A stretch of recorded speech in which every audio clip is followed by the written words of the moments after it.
Bonjour à toutes et à tous et bienvenue sur la chaîne de Mike Gamer. Content de vous retrouver en ce nouveau vendredi pour toujours et un peu plus de gaming. Et donc aujourd'hui directement je voulais faire un petit unboxing sur cette fameuse console portable d'émulation, la X12 7 Plus, franchement une bonne petite console chinoise qu'on verra tout de suite ensemble. Mais avant toute chose les amis, je voulais remercier cet abonné, Aiden Highway, de m'avoir fait la petite surprise de me l'offrir. Franchement c'est vraiment un mec charitable et vraiment génial. D'ailleurs que je vous invite directement à regarder sa petite chaîne YouTube, que je vous mettrai directement le lien dans la description. Et vous verrez ensemble donc ces petites vidéos qui sont basées donc pour les plus sportifs d'entre nous. Donc sur le football avec des petits entraînements, des petits tutos, enfin pas mal de petites choses donc pour passer des bons petits moments à regarder donc à la maison précieusement. N'oubliez pas de vous abonner, de liker, de commenter les amis, ça me fera franchement très plaisir, du soutien comme à son habitude et je vous en remercie.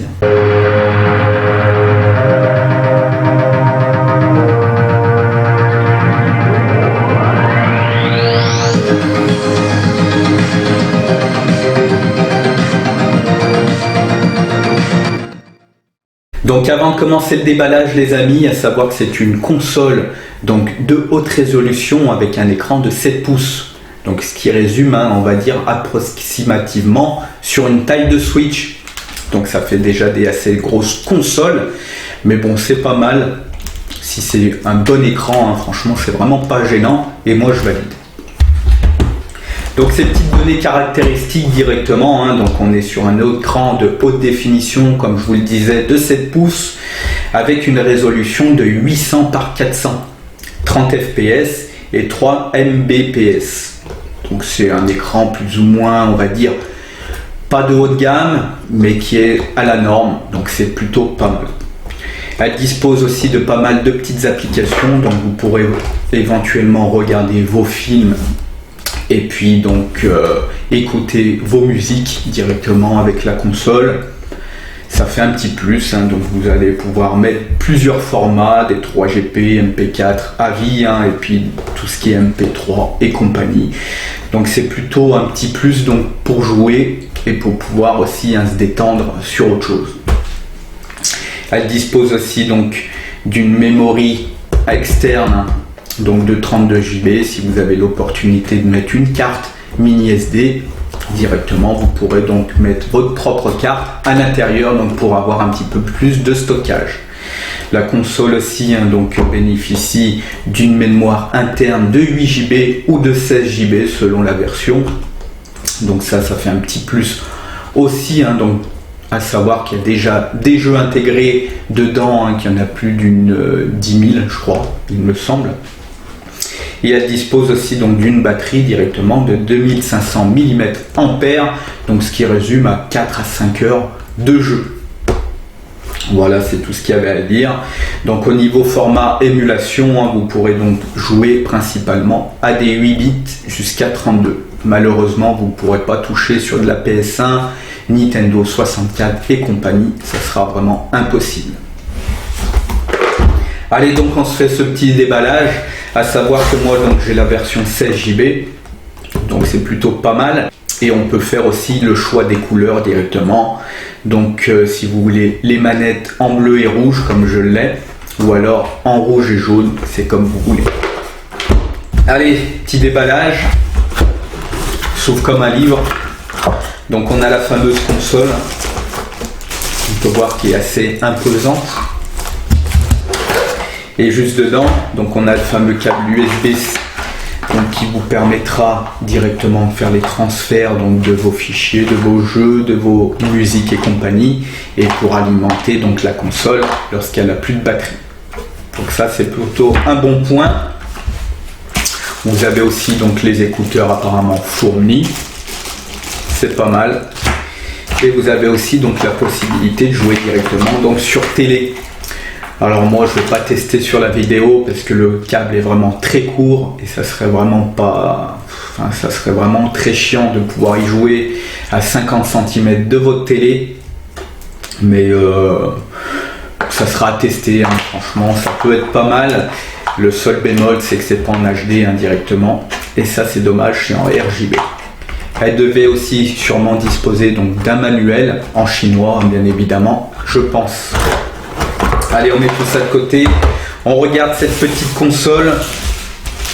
Hop. Voilà. Comme on peut voir, hein, elle est aussi grande qu'une Switch. Donc la même taille que les écrans. Donc en 7 pouces. Et en format directement. Donc de même taille. Tout simplement. Ils ont plus ou moins recopié sur la Switch. La même épaisseur, même peut-être un petit peu plus grosse sur l'émulateur. Sur la console émulateur. Et elle ressemble donc étrangement bien donc aux couleurs de la Switch. Et elle a, on va dire, le petite opportunité d'avoir les mêmes boutons que sur une PS Vita. Donc avec les joysticks et compagnie. Donc elle dispose des croix directionnelles. Alors on est quand même sur de la console bas de gamme, donc vu son prix entre 15 et 40 euros selon les versions de 8 Go à 16 Go. Mais la première tenue en main, elle fait gadget. D'ailleurs on peut voir, elle fait gling gling. Oh, c'est du chinois quoi. Donc les croix directionnelles, on a les joysticks qui sont vraiment pas terribles par contre sur cette console, c'est vraiment dommage. Et d'ailleurs qui s'enlèvent. Donc à mon avis pour le nettoyage. Et puis peut-être pour changer, si vous voulez changer un petit peu de design. Bon, rien d'exceptionnel. On a le bouton pour quitter directement lors du jeu. Ça c'est plutôt pas mal. On a le bouton donc A, B, X, Y juste ici. Donc ils sont assez pas mal. Franchement la prise au toucher est vraiment pas mal. Le petit joystick qui est pas terrible. Comme son prédécesseur juste à l'opposé. Non, c'est vraiment pas terrible. Et on a le bouton Select Extra. On a les boutons L et R. Et directement à l'arrière. Donc on a les sorties audio. Donc ils sont plus ou moins... Je pensais qu'ils étaient gênants par rapport à la prise en main. Mais en fin de compte, c'est une très bonne sortie audio. D'ailleurs, vraiment puissante. On peut voir que sur le dessus, on a directement le port casque. Ensuite, on a l'allumage de la console. On a le petit port donc de la micro SD que j'ai toujours pas testé, mais ça va jusqu'à 32 Go maximum. On a la prise USB donc pour l'alimentation. Ensuite, on a l'audio, donc le plus et le moins pour régler l'audio, et le fameux bouton Power, donc pour mettre en veille la console. Et puis c'est un petit peu tout. Allez, on se l'allume.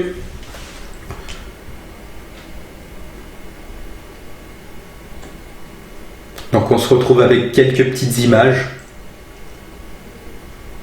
Donc à savoir qu'on est sur un os fermé, ça veut dire qu'on ne pourra pas rajouter des émulateurs, on pourra juste rajouter quelques petits jeux.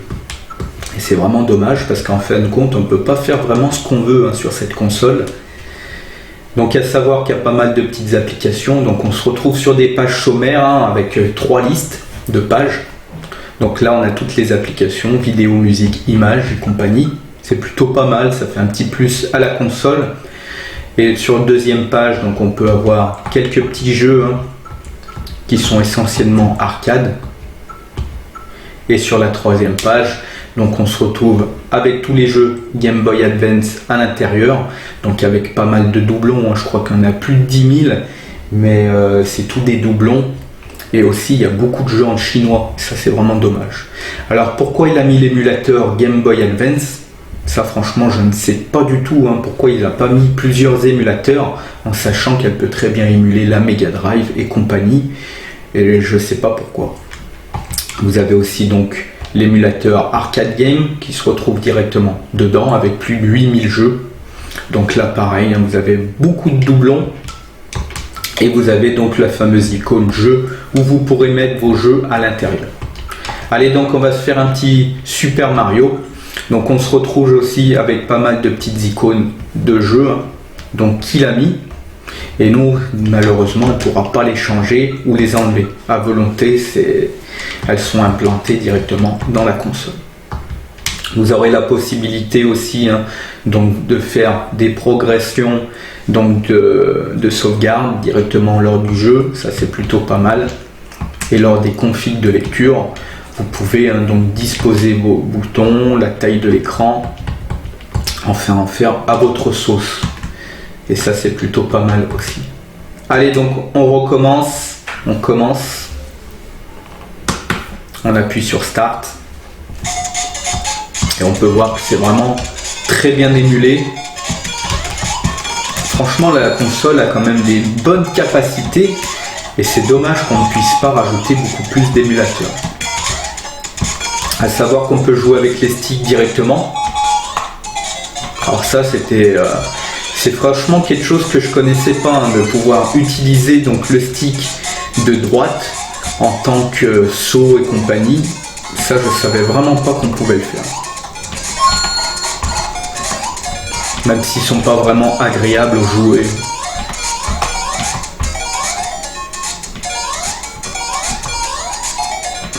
Donc la console émule parfaitement la NES et on va pouvoir quitter directement sur ESC.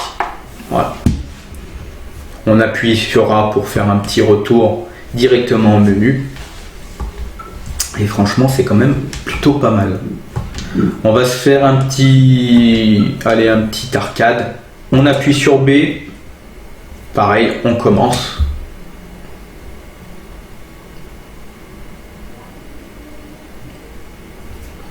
Donc je suppose qu'on n'est pas sur des jeux de licence. Alors à savoir que normalement, elles ont tout un petit peu un bruit de licence de chaque jeu qu'on ne retrouve pas. Et d'ailleurs, on a des sons peut-être différents.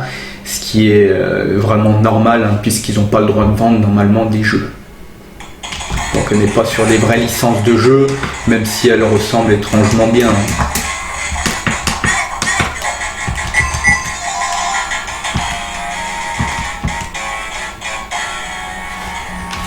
On est vraiment sur un écran vraiment très joli aussi.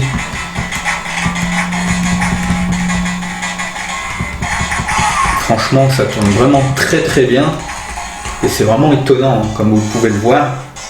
Donc l'écran ne bronche pas,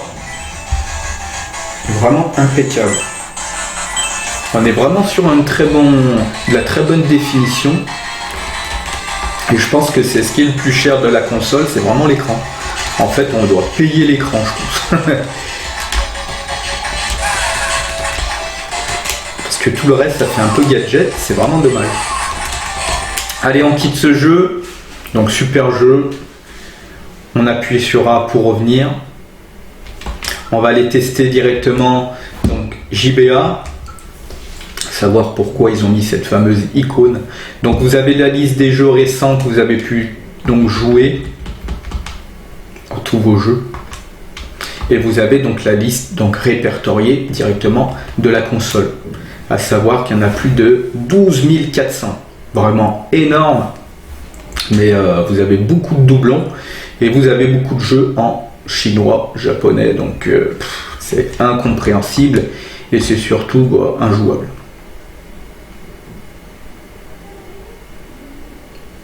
Donc voilà. Ensuite, à savoir, le point vraiment négatif, c'est pour arriver donc au 12 400e jeu. Il vous faudra faire beaucoup de croix directionnelles en bas, donc pour pouvoir y arriver. Et ça, c'est vraiment dommage qu'ils n'auraient pas pu le répertorier autrement, quoi. Enfin, ça, je comprends pas pourquoi ça a été fait comme ça. Voilà. Un petit retour en arrière. Donc, on va pas tester la Game Boy Advance pour tout de suite. On va peut-être aller. On va faire un Super Street Fighter 2 pour vous faire plaisir. Commencer.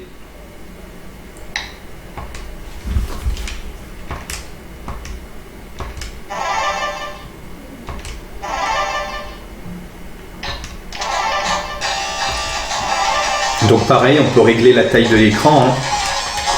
Si vous voulez du 4/3 ou un quart, enfin c'est comme vous voulez. Pour remettre votre jeu donc la résolution que vous préférez.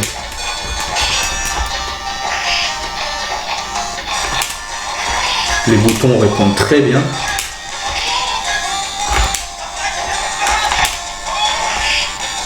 D'ailleurs,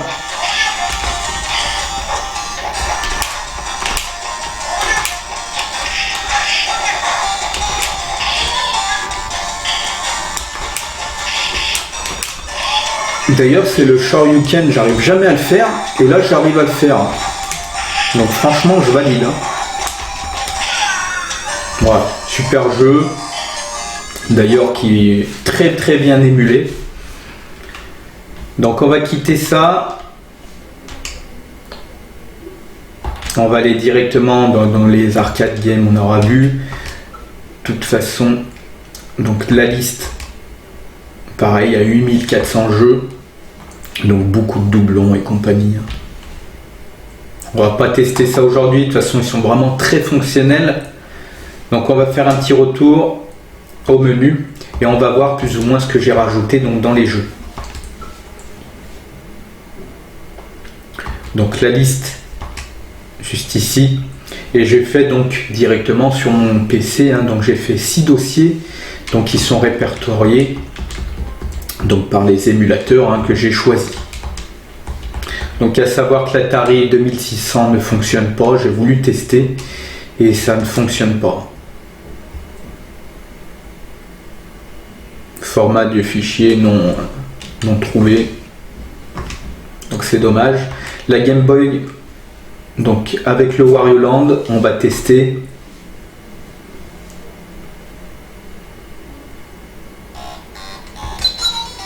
Qui est vraiment très très bien émulé d'ailleurs.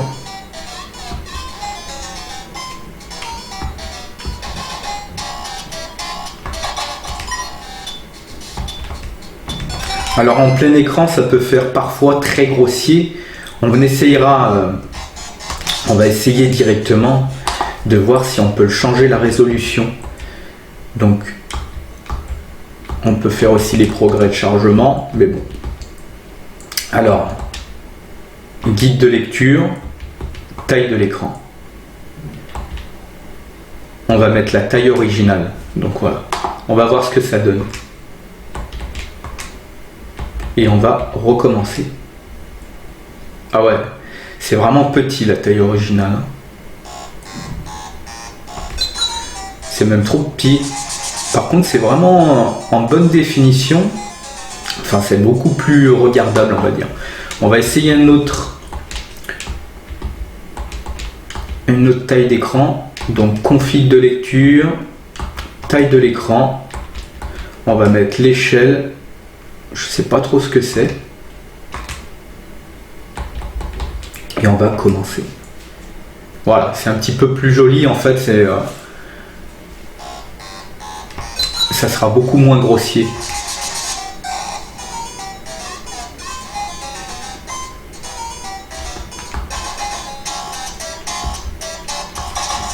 C'est plutôt pas mal. Allez, on quitte ça. On va aller voir sur un autre jeu. On va faire le petit retour sur A. Il y a la Game Boy Color aussi qui est très bien, donc qui est très bien émulée. Par contre, à chaque fois, sur chaque jeu, je pense qu'il voudra rechanger donc l'échelle de votre taille d'écran pour pouvoir jouer.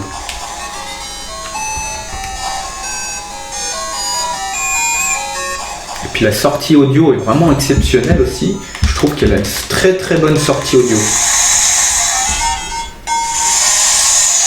Et puis vraiment puissant.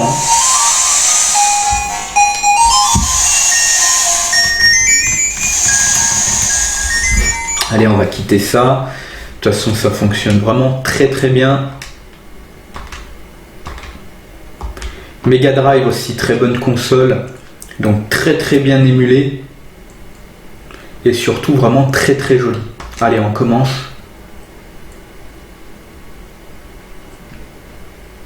Après, elle a vraiment des très très bons atouts. Regardez-moi ça, cette beauté. Magnifique.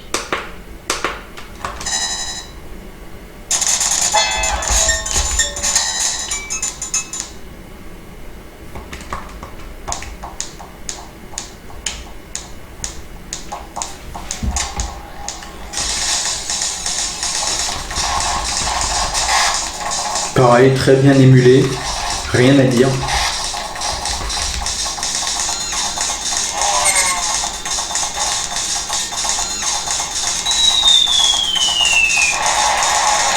Aucun bug, rien du tout. Vraiment exceptionnel hein, la console, quand même.